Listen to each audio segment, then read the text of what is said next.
Just at the shop by Nyan Sangetsu, Chapter 4. I think I'm back. They never learn, do they? I think I'm back. All right, you can do this. Summer Rose whispered the words to herself as she approached the shop. You'll be fine. She pursed herself. She spurred herself forward in spite of her fear.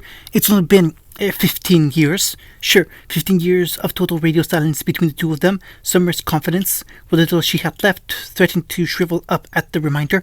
15 years silence, their last mission. 15 years since the last mission together, and she'd not spoken to him since. It wasn't fair. How was she to know he'd been so close, and yet so far? She was all but mumbling by the time she grasped the handle. Her feet cemented themselves to the floor, refusing to budge another inch. It was all she could do to psych herself up. She could do this. She was a huntress, a silver-eyed warrior. She'd faced down grim time and time again, escaped certain death, and lived to tell the tale. She could do this. She would do this. Just be brave. She only had a few minutes to do this. Ruby would be reporting for her first day any minute now, and she had to get this out of the way before her darling daughter arrived. Trembling fingers twisted the latch, and she heard voices. It simply doesn't warrant the damages. Was someone there? Summer stilled, unwilling to interrupt. Gentlemen, she heard him then. The low timbre of his voice muffled through the wood. It seems I've been away too long, that I've been forgotten. So her eyes peeked up through the door window and beheld a familiar face near the entrance. His face, just as she remembered him. Are you really trying to shortchange me here? He spun onto two men, each wearing crisp white suits, familiar suits. One of them muttered something less than flattering. Thought so.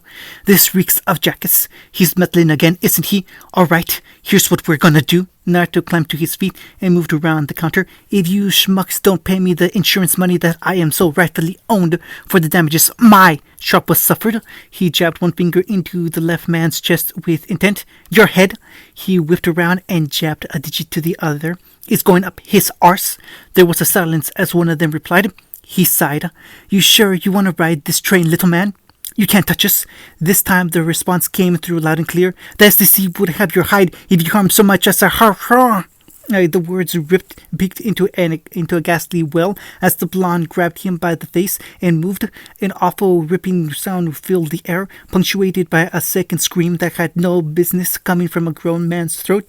Clothes ripped. Something else tore. Rapid footsteps approached and the door swung open in her face. Summer dove out of the way. Two men soared out, conjoined in a way no one wanted to imagine, and crashed into the building. They were still screaming when someone stalked out the door past her. Excuse me. The young woman all but stumbled past her, pale face sick with nausea, bright eyes half-lidded in embarrassment as she covered her mouth with one hand. Summer had all of an instinct to take her in, clad in a deep red dress that clung to her curves like skin. She was a beautiful like no other, golden eyes sharp and framed by long, lustrous midnight dark hair. Then she was gone, heels clicking harshly against the sidewalk. Don't forget to visit tonight, a familiar voice called at her back.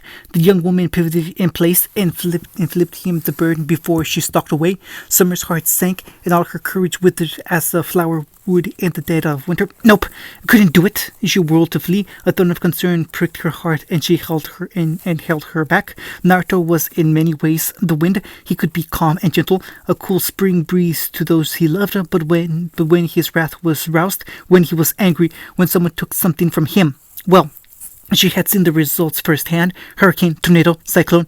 Those weren't nearly enough words to describe the absolute avatar of annihilation he became. After all, one did not simply leave the life of a shinobi behind.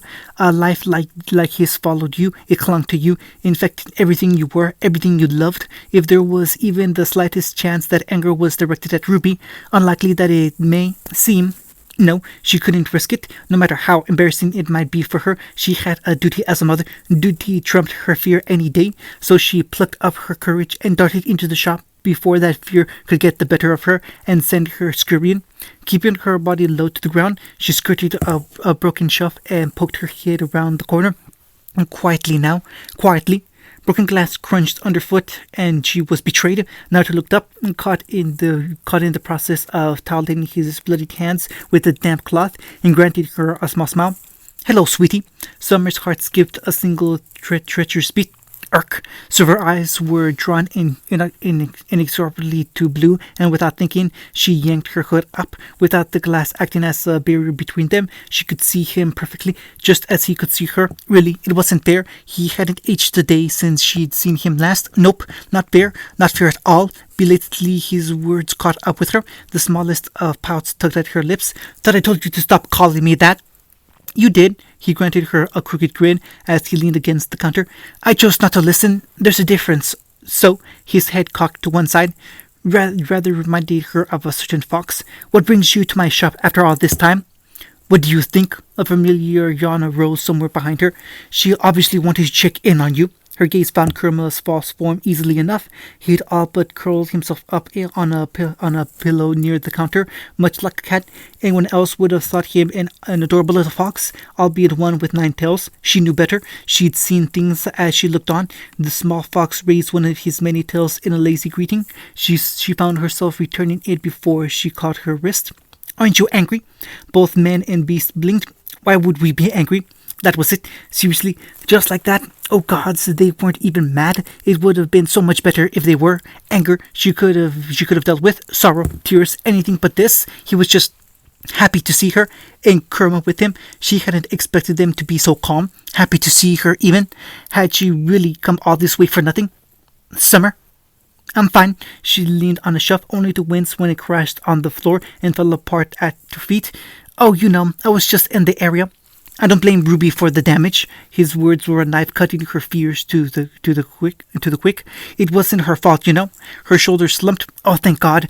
I mean, after all, Naruto favored her with a rueful smile. She's mine, isn't she? Arc, double arc. How? Isn't it remarkable how 4 little words can make you come undone just like that? All of Summer's careful wrought plans and schemes were falling apart. She'd come here intending to be an adult about all things, come under the pretense of checking in on him, making sure he was alright after all this time, not plotting Armageddon on his enemies. She hadn't intended to broach the subject of Ruby's patronage quite that bluntly. How? Ty's been dead for a while, Summer. Naruto picked up an upturned chair and plopped down in with a sigh. I may be a lot of things, but I'm not blind. Speaking of which, her brow furrowed. That woman I saw earlier, Cinder, the blonde blinked. What about her? Are the two of you... What? No, he recalled and made a face. I adopted her a while back when she was just a runt. She was just paying her respects and promising her support. It was a good explanation. Too good. Paranoia reared its ugly head despite her best efforts. So you're not. I'd rather shack a cactus than shack up with the girl I all but raised, thank you very much. For all his fire and strength, Naruto had always been something of a bleeding heart where children were involved. It sounded so very like him to pick up a girl off the street and take her under his wing. His words to her earlier made sense. He told her to come back tonight, and the way she rolled her eyes at him even flipped her off. Those weren't the acts of a lover. Why did that make her feel better? Just to clarify, she swallowed once. I'm sorry about the way things ended. He scratched at whiskered cheeks. That makes 2 of us. Shit happens. People move on. Have you? Naruto's head snapped up. The rest of him went curiously still. Anyone else might have been concerned about the sudden intensity of his gaze. Not Summer. She kicked at the cracked floor with one boot, unwilling to meet his eyes for fear of what she might find there. Blast it, she hadn't meant to say it like that. Treachery, bad brain, this betrayal would be remembered. I really haven't. There was a curious note of longing in his voice, one she remembered all too well. I missed you. She pricked at him through her hair and watched his right hand curl into a fist. Me too. Her heart twitched. She really had missed him. It really was a stupid fight, wasn't it? I'm sorry I snapped at you back then. He sighed. Do you even remember what we were fighting about? Her head bobbed in a tiny nod. She did. She tried to change him once. After Ty never came back from that god's-awful mission, she'd been hurting at the time, lashing out in blind grief, trying to make him something he wasn't. It had been a futile attempt born from pride as much as selfishness. Some things just weren't meant to be changed. It wasn't possible. You couldn't alter the colors of the sky any more than you could snuff out the sun. Years of self-reflection and being a a single parent raising 2 girls helped her to realize that, and he was standing here before her, looking every bit as miserable as she felt. Well, that simplified things. Yes, that simplified things a great deal. Summer crossed the distance between them in a silver streak. Naruto caught her by the hips and reeled her in, strong arms closed around her, pulling her into a warm embrace. She yielded to it with a swift sigh and buried her head in his chest, reveling in the faint scent of dust and fire he blasted. He really did give the best hugs, and he was so damn bloody warm. Or was that her face? Hard to tell. I'm sorry, she mumbled against his jacket, for all of it. Silence was his sole response. Come back, please. The dam broke and words spilled forth. Ruby needs a father. She looked up at him, silver eyes shining with unshed tears. She needs to know who you are. Her voice warbled a little as she thought of Yang, not hers by blood, but her daughter's all the same. I know Yang isn't yours, but she'd love to meet you. His arms trembled a little around her. I think I'd love that. When he tried to pull away, she held tight. Summer? Nope, she muttered. You're mine now, never letting go. Writing their passion could come later. Reigniting their passion could come later. For now, she just wanted to savor this. It felt good to have him back, like she'd reclaimed a little piece of himself. Here, in this moment, she didn't care about the past, where he'd gone, who he might have been with, or any such hypothetical concerns. She was first. She would always be first. I'll talk to Osman about the insurance. She babbled into his chest, mouth running away with her. I know he told you about Ruby working here, but you won't even have to pay her all that much. We'll get this sorted. He chortled a little against her. I take it you saw that last bit with the insurance agents. Saw it? She slapped his chest. Half of Vale probably heard those too. Did you really have to shove the guy's head up his? To be fair, I'm fairly certain they were working for Jackus. Jackus Shani. Her smile froze. Oh, is that so? I just might have to pay him a visit personally. Naruto froze. Summer, no. Summer, yes. Uh-huh. And then Kurama opened his big mouth. If the two of you are quite done making eyes at each other, we have a store to run. Summer scowled at the little red terror. Oi, watch it, Fox. Oi, watch it, Huntress, he sang right back. If the two of you want to canoodle, get a room, preferably one far away from me. You're entirely too noisy. I can wait. Naruto nudged her hip with an elbow. You can leave at the back when you're ready. Then can we stay like this? She leaned up and kissed his neck just for a little while. Naruto didn't use words. He simply held her. It's good to be back. Sometime later, Naruto sprawled in his chair with a rueful smile. Kurama hopped onto the counter to join him and curled up there with a scowl. Stop grinning like that. You're contagious. That cleanup took entirely too long. Did it? He sighed and crossed both hands behind his head, too content to take offense. Did it really? Yes, the tiny tail swatted his arm because he refused to use shadow clones. Really, if you just stopped holding back. Nah, he waved a hand. Where's the fun in that? Comfortable silence stretched between them as they laced about. Neither spoke for what felt like an eternity. Someone might have sought to fill the void with aimless chatter or traded further barbs amongst themselves, but they didn't feel the need. Both man and beast knew one another well enough by now and didn't feel the slightest need to do so. There could be only one course of action from here. So, Kurama yawned at last. I know what you plan to do, but how do you intend to go about it? For now, we'll let the gears of Vale turn. Now to consider the ceiling with a sigh. Roman will stick his head out sooner or later. He can't hide forever. And then we chop it off. He made a sharp cutting motion with his good hand. Once and for all, you do realize he may well send someone after us in the interim. A blonde brow arched. And, fair point. The bell above the door chimed once as someone opened it from without. Kurama perked up. Naruto's posture shifted just so, his upper torso leaning forward as the knife flicked down his sleeve and into his hand. Summer had only just left, and Cinder wouldn't be returning until later this evening. Judy knew better than to send anyone after him. So then who? A familiar voice called out to him when a streak of red and black blurred inside. I've come to work! His finger twitched and it vanished from whence it came. Oh, he leaned back, concealing it. It's just you, Ruby.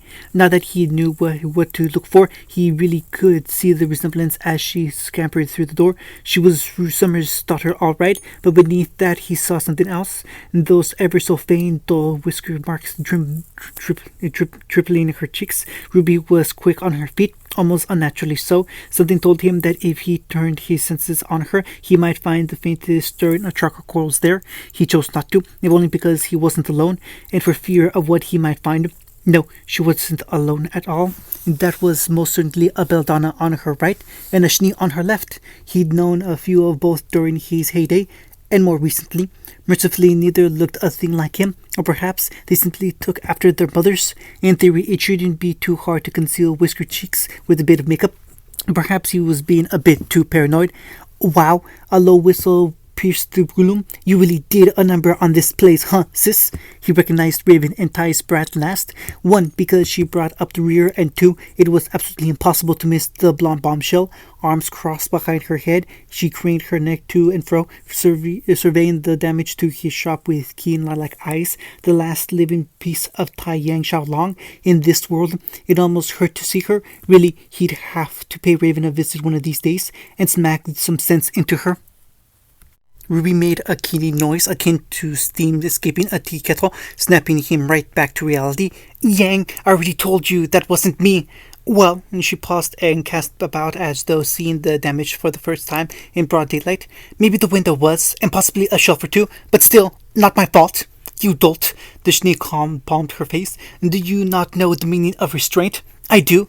The little reaper flailed her arms. But there was many bad guys. Naruto took mercy on her at last. Why are you here? She jolted a little, startled by his inquiry. Osmond said I have to work for you on the weekends until I paid off the damages. He knew that, of course. He just said it to make her squirm a little. Really, he couldn't help but tease her. Osmond really was a cheeky bastard. Making her work for him like this. Was probably afraid of pissing him off. That, or this was his way of getting back at him for forcing Ruby into Beacon 2 years early. Really hard to tell with the old geezer. Plans within plans. That one ever trying to gain an advantage while keeping him placated at the same time. At least Salem made some modicum of sense. Every now and again. Now that he was back, he might need to check on her, too. Wouldn't do for her to get too big for her britches. So many heads to crack, so little time. I appreciate it. Outwardly, he merely quirked a brow. But, well, there's not much to be done right now. Still waiting on the insurance money. He looked past her. So, is this your team? Ruby made her introductions with all the energy a 15-year-old could muster, no faulting her that. Yang he knew, and the dark-haired one was Blake, such a familiar name, but there at the end, his gaze fixated on Weiss in particular, and I see a Schnee. Why am I not surprised? Everywhere I go, there's always a Schnee. Weiss abruptly brittled. Excuse me. You're excused. He flicked a hand at her. Now buy something or get. I know you're good for it. He half expected her to burst out in a spur of denial. She did not. Points to her. What came next forfeited what little goodwill she'd earned. I've heard about this place. Her gaze flitted about, considering what little intact stock he had left. Your dust is supposedly second to none. He caught the gleam in her eyes at once and didn't like it one bit. How much would it take to buy you out? A muscle jumped in his jaw. No, a hand snapped up, both vetoing her. Why do you silly Schnees always think you can buy me out? Is there a price tag on my forehead? No talking. He jabbed her forehead when she tried to speak. Schnees never have anything good to say. Really, your mother was the only exception. On a whim, he decided to twist the knife. Be sure and tell her to visit sometime. He wrinkled his fingers once and laughed as she recoiled. Real lightning between the sheets, that one. One last wistful sigh stole the fight right out of her. Those were the days. Yang whistled. Ruby gagged. Blake, wait, why was she taking notes? He supposed it didn't matter. Weiss had already died inside. He saw it in her eyes. Excuse me? You're excused. Again, he smiled. A speechless Schnee was a good Schnee. Feel free to pick your jaw up the floor at your leisure. Kerma chuckled. It would prove his undoing, because the very moment he did, why, Ruby noticed him. Oh, she echoed, the eyes all but aglown with stats. Is that a fox? Kerma placed his chin atop one crimson paw. I am no mere fox, mortal. Holy crap, it talks! She upward squealed with joy. Is it a toy? No, wait, toys don't talk like that. Blake pulled in from the side and actually had the gall to pick him up. Looks rather lifelike to me. Kerma buried his fangs at her. I will bite you, belladonna. She remained unbound. Very lifelike indeed. Joke's on you, Yang elbowed her partner. You should see the stuff this one reads. She's probably into that shit. Blake dropped Kurma like a hot potato and slapped at her arm. Bah, kids these days. He'd seen stranger things eons ago. Really, biting was tame nowadays. You know, Naruto thumbed to his chin. I think I might have written a book series once or twice. Still do in my spare time. His fingers drummed against the counter as he grappled with the vague memory, faded through though it was. Ninjas of something or other. Kurma huffed. Smutty trash, more like. Blake pivoted, regarded him with a narrow look. Do you mean ninjas of love? Ah, he snapped his fingers. That's the one. You've heard of it? I'm thinking it's about due for a sequel. He wasn't sure he liked the gleam in her eyes. Was she drooling? She was. The young fauness gulped once. Can I get your autograph? Kurma rolled his eyes. Look what you did. Ignore him. He's a big softy. Yang scoffed. Huh, I bet. It was the straw that broke the fox's back. Kurma buried his head in both paws and muttered something less than kind. Right, you brought this upon yourself, Bronwyn spawn. Know that I will show no mercy. What you gonna do? She booped him on the nose. Bite my ankles. The rest of his words hit her a moment later. Wait, Bronwyn, you know my mom? No, and hate, came the snarl. Rip and tear. Then he pounced on her. To be fair, he's nice to most people. Naruto shrugged as Yang reeled back, clawing at the angry Bijou now tearing at her hair. You should see what you really look like. Yang wailed. Get off, you damn kitsune. Off, off, off. You cannot comprehend the amount of tales I do not give. And Wise quirked a pale brow. What does he really look like? Is this a joke? Why, Snow? Ruby cried. Kurma reacted before Naruto could even hope to warn her. In a single bound, he leaped from Yang's hair, planted himself on the desk, and whirled to meet the sullen Shini. His fur stood on end, all 9 of his tails ripped as red spikes. For an awful moment, nothing happened, and Naruto wondered if his partner had lost his touch. And then, a towering golden maw filled the entirety of the Shini's vision. Boo! Weiss toppled backwards with a startled shriek. Yeet! Naruto shook his head with a rueful sigh. Well, this is my life now. He won't get me, Roman whimpered in the dark. I won't let him. Crazy bastard, I'll show him. Cinder returned that very evening. Much to his amusement, she was not alone. Welcome back. He looked up as the bell rang. Any news for me? Not quite. Her face was a curious study of contrast, equal parts concern and anticipation wrapped up in one package. She squirmed like a naughty little girl with her hands caught in the cookie jar. Fond memories. She'd been such a wild and cultist little thing back then. I thought it best to introduce my associates. Under his watchful eye, she nudged 2 teenagers forward into the light to prevent any confusion in the future. This is Emerald. She gestured to the girl on her right, a dark-skinned youth with green hair and striking red eyes. And the boy is Mercury. Her left hand indicated the pale silver-haired boy at her side. Please be kind to them. Naruto looked down at them, up to Cinder again, and down once more. Really, there was only one conclusion to make. You have kids. Cinder's eyes all but bulged. Daddy, no. Her hands clasped down to stifle the outburst, but it was too little too late. Wide golden eyes narrowed as she realized she'd been had. Really, it was all too easy. Wait a hot minute. Mercury gave a startled blink. You're her old man? Because I don't see the resemblance. There isn't one, you louse. Naruto feigned a jab at the younger man's head. I abducted her when she was about, He held out a hand and leveled it about the counter somewhat. I'd say about this tall. Cinder whimpered. Mercury snickered softly. Really? Emerald Appa twitched. You adopted Cinder? Kurma cackled. Blunt this one. I think I like her. Mercury blinked. Is that a talking fox? Sure is. Naruto didn't bother to contradict him. Eyes fixed on Emerald. What? Did she adopt you too?